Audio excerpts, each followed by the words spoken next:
Sheary, Curator Furnishings and Historic Interiors at the DAR Museum. And today we're going to be putting together, time-lapse wise of course, a Girandole.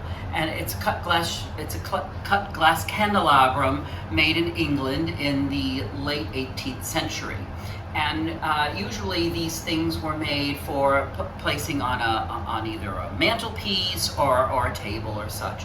But why we're showing it being put together today is because it's something that's taken for granted, in the sense that you don't really, most people don't understand how these things are put together, and that they do come apart and they have to go together in a specific way. As you'll see with the parts, the parts are grouped by different types. So we have the drops together that will hang off of the bobèches or candle cups, and we've got the chains that form the swags that are together, and the star finial that goes on the top, and then there are, of course, the arms, the scrolled arms, and then then the spire, the glass mounted to brass spire, and then in the middle, then all of this rests on an urn at the base, but there's these brass mounting fittings.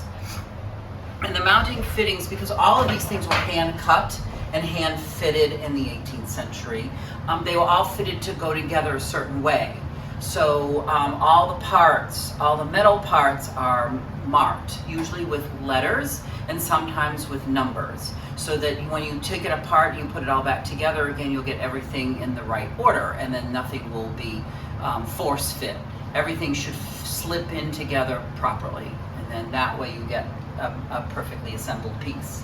So here we go.